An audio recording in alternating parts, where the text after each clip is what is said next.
Hezbollah ने फिलौन airbase जो कि सफद के ईस्ट में है वहां पर स्ट्राइक किया है 300 करीब 350 किलोमीटर लेबनान से दूर। अमरीश मिश्रा स्पीक्स के इस दूसरे वीडियो में आपका स्वागत है। जैसा कि मैंने कहा था पहले वीडियो में भी मैं आपको जो वो घटनाएं बताऊंगा, अभूतपूर्व आज का दिन रेजिस्टेंस के लिए है, इजराइल के लिए एक खौफनाक नाइटमेयर है और इसके बारे में जो बारीक चीजें हैं वो आपको बताएंगे।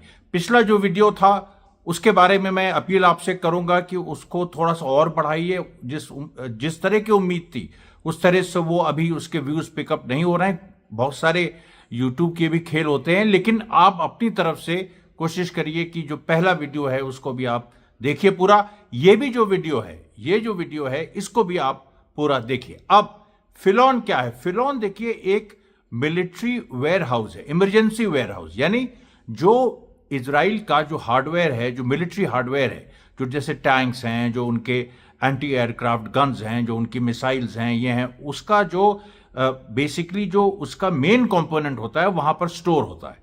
अब फिलौन देखिए, ये लड़ाई ऐसी है, मैं आपको बार बार कह रहा हूं, कुछ लोगों एक हिस्सा है जो बहुत ज्यादा उत्साहित है और जिसकी मैं मतलब काफी कद्र करता हूं और जो हर चीज रेजिस्टेंस की को सपोर्ट करती है।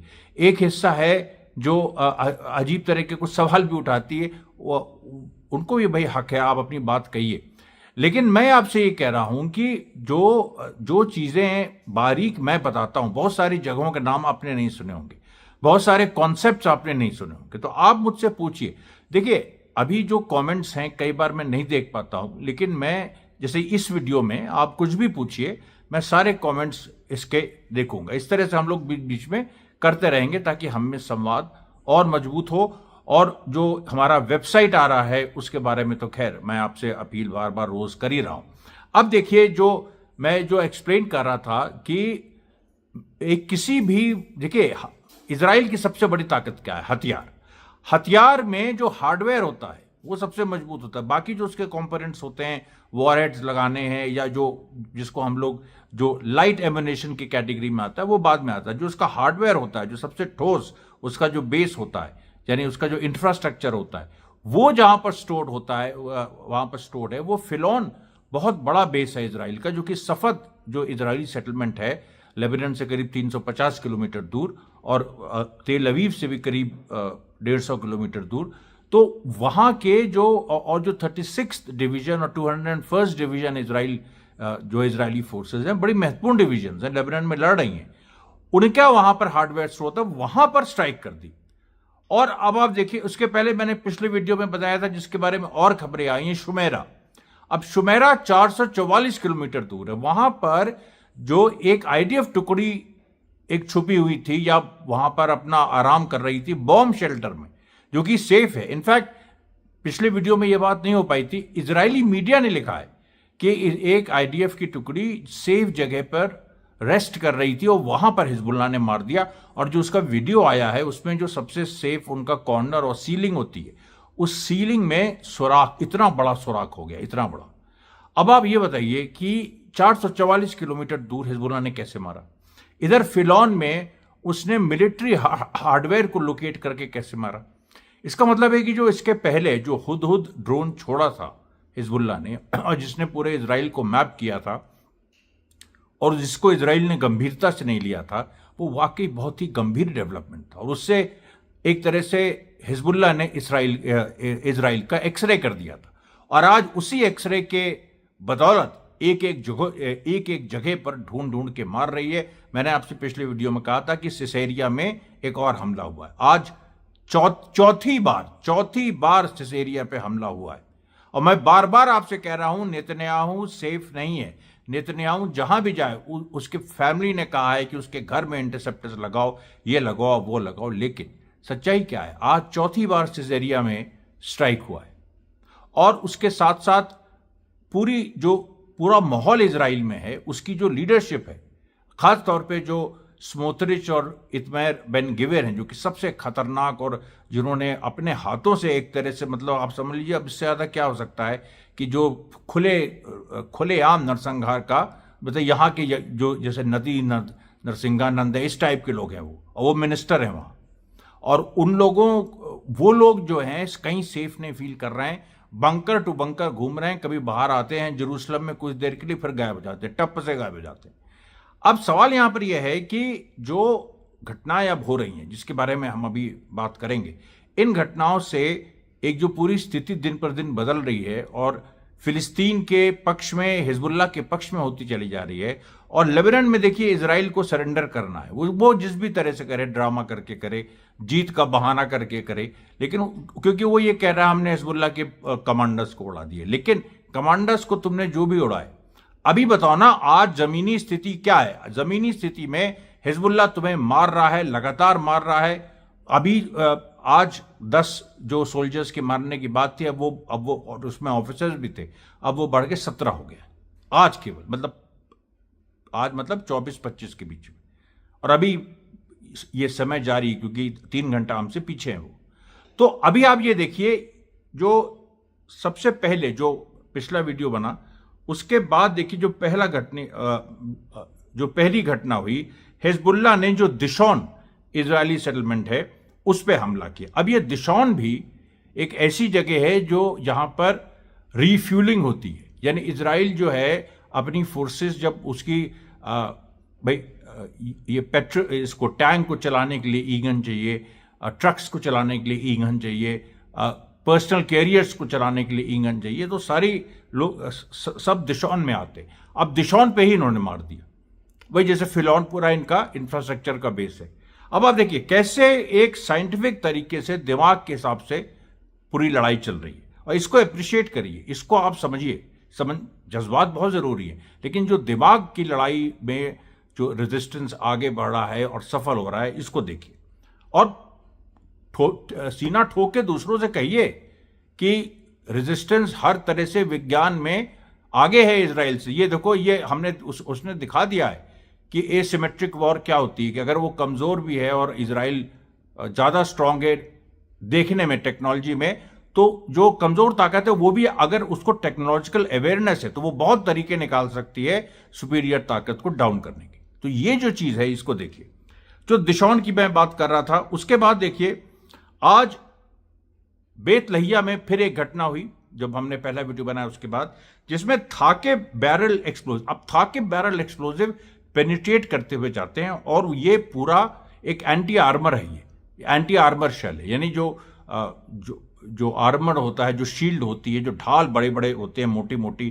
टैंक्स की, उनको वो पियर्स कर सकती है। ये थाके भी इन्होंने एक पूरी इजरायली मिलिट्री व्हीकल पे छोड़ा, और वो भी सामने से, यानी जो उसका शीशा है वहां पर, वो पूरा शीशा टूट के वो थाके अंदर गया, चीरता हुआ इजरायली सैनिकों के बीच से चला गया। 11 इजरायली सैनिक घायल हैं, 2 के मारे जाने की पुष्टि हो चुकी है।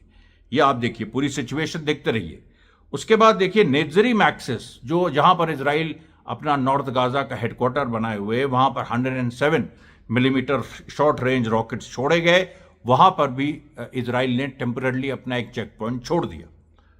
उसके बाद देखिए हिजबुल्लाह की एक खबर और आई कि मरवाहिन में उसने एटीजीएम, वही जो एटीजीएम जो थर्ला सिस्टम उसने इजाद किया है, जो इजराइल के ट्रॉफी सिस्टम को हरा देता है, और ट्रॉफी सिस्टम जो टैंक पे जो फायर होते हैं रॉकेट्स, उनको इंटरसेप्ट करता है, लेकिन 1.5 सेकेंड का गैप होता है रीलोडिंग में ट्रॉफी सिस्टम में, तो 2 रॉकेट एक साथ हिजबुल्लाह छोड़ता है। तो ये जो एटीजीएम है, एटीजीएम से उसने मरवाहिन में एक मरकवा टैंक नष्ट कर दिया। ऐसे कितने मरकवा टैंक्स की कब्रगाह 2006 में भी हुआ था, ये हिजबुल्लाह और लेबनान बॉर्डर मतलब लेबनान बॉर्डर बना था, हिजबुल्लाह ने बनाया था, और आज भी 2024 में भी वही स्थिति, जबकि इजराइल ट्रॉफी सिस्टम ला चुका है, और मरकवा टैंक्स को इम्प्रेग्नेबल कहा जा रहा है कि इसको कोई भेद नहीं सकता।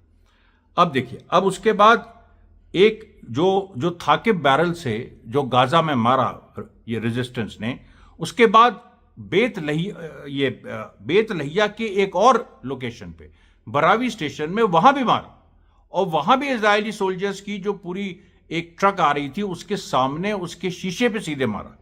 तो आप सोचिए उसका असर कितना खतरनाक हुआ होगा। पहले का जब असर ये हुआ तो इसका क्या असर हुआ होगा। उसके बाद देखिए जो पैलेस्टीनियन रेजिस्टेंस ने पैलेस्टीनियन गाजा के सॉइल से, गाजा की जमीन से जो इजरायली सेटलमेंट है निरिम, उस पर उसने रॉकेट छोड़े। इससे भी बहुत ज़्यादा इजराइल अजीब सा मतलब उसकी मनस्थिति होगी कि देखिए ये लोग रॉकेट सीधे छोड़ रहे हैं अभी तक, और हम कह रहे हैं कि नॉर्थ गाजा को हम कब्जा कर लेंगे, जनरल्स प्लान। अब वो जनरल्स प्लान पूरा कूड़ेदान में चला गया, मतलब उसकी कोई मतलब नहीं रह गया। इतने सिविलियंस तुमने मार दिए, लेकिन उसका बदला चुन चुन के लिया जा रहा है। उसके बाद देखिए जो इराक ने तेल अवीव में आज एक दूसरी स्ट्राइक की, दूसरी मतलब जो पहले जो इराक ने 4 स्ट्राइक्स की उसमें तेल अवीव पे एक थी, आज एक और स्ट्राइक की, और वो जो है सीधे एक सेटलर के घर में जाके, वो मतलब ये तेल अवीव के बाहरी इलाके में एक इजरायली सेटलर के घर में जाके सीधे लगी, और वो पूरा परिवार घायल हो गया। उसके बाद देखिए जेनिन ब्रिगेड जो वेस्ट बैंक में, मैंने आपको बताया जेनिन में किस तरह से लड़ाई चल रही है। इसमें एक जो जेनिन में जो बार बार एक चेक पॉइंट जिसको बार बार फिलिस्तीन रेजिस्टेंस ने डिस्ट्रॉय किया है, लेकिन इजराइल बार बार उसको बनाता है, जलामे चेक पॉइंट, जहां हमेशा लड़ाई होती है और जो पूरा कब्जा फिलिस्तीन रेजिस्टेंस ने कर लिया। लेकिन ये कभी मत भूलिएगा कि फिलिस्तीन रेजिस्टेंस एक गुरिल्ला लड़ाई लड़ रहा है, उसको फिक्स्ड पोजीशन डिफेंड नहीं करनी है कि एक पोजीशन तुमने ले ली तो उसको डिफेंड करो, नहीं। वहीं तो वो इजराइल को मारता है, उसको एक पोजीशन लेने के बाद वो रिट्रीट करता है, फिर दोबारा दुश्मन आता है, दोबारा उसको लेता है। ये गुरिल्ला वॉरफेयर है, ये इसी को गुरिल्ला वॉरफेयर कहते हैं।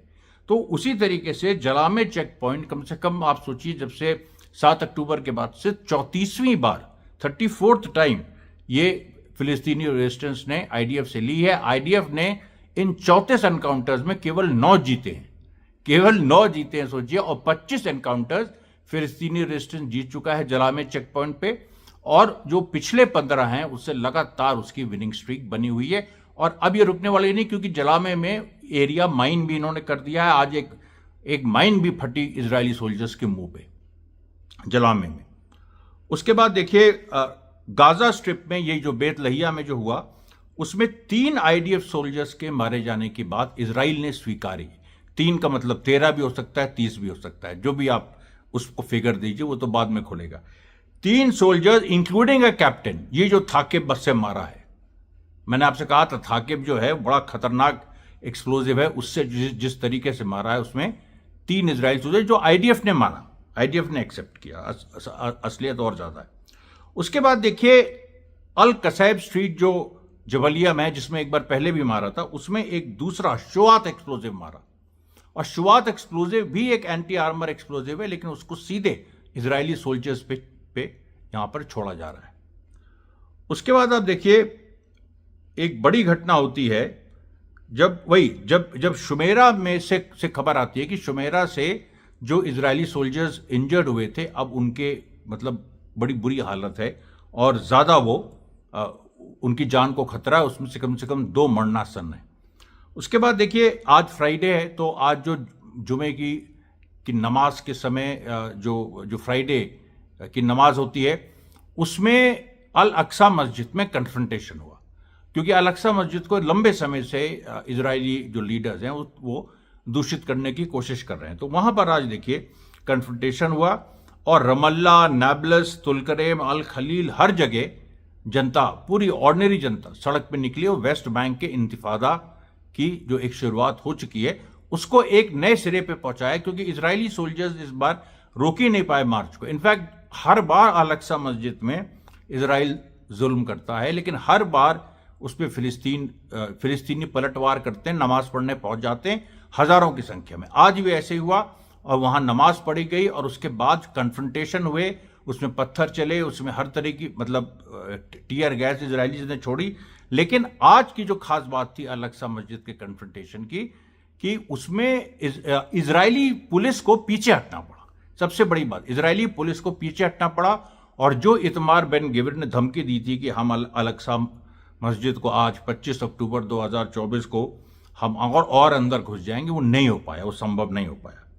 एक तरह से अल अक्सा मस्जिद को आज बचाया गया, और उसमें एक उसकी घेरेबंदी जो फिलिस्तीनी घेरेबंदी है, उसको बचाने की जो डिफेंसिव जो घेरेबंदी है वो और मजबूत की गई।